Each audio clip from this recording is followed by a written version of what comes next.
Okay guys, in today's video, I will show you how to test heading monitor alarm in this type of autopilot. This is Yokogawa. Okay, so first we need to put speed auto into speed manual, because if we're not going to put this into manual, if we switch this one to auto, we will generate a lag fail alarm. So first thing to do is we need to change speed auto into speed manual.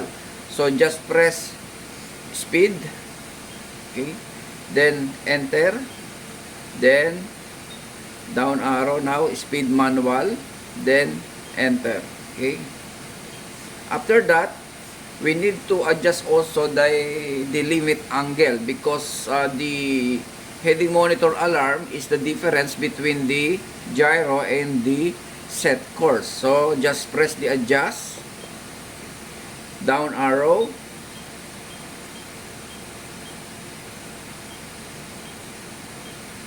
off heading alarm, press enter. Okay, press enter again. This is the limit angle is 10. Let us make it 2 degrees. Press enter, down arrow, then press enter. Okay, then we need also to adjust the time. So just press this down arrow. Time is off heading alarm, time is 15 seconds. Just press enter. Let us reduce it into 4 seconds, then enter, then press adjust to return to this screen. Now I am now in anchor, so it takes time for me to generate an off heading monitor alarm, but we will try. Okay, I will put this one into auto. Okay, now I will set this one into 8.2. I will make it 8.5.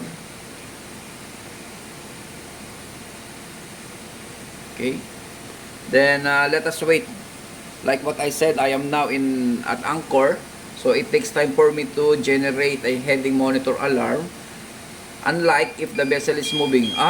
It's okay. Caution 12, off heading monitor alarm. So now that is how to test the heading monitor alarm. Okay, caution 12, off heading alarm. Okay, so after that guys, just return the original setting. So just go to off heading alarm, enter, and put it back into 10 if that is your setting. Enter, then go to time, enter,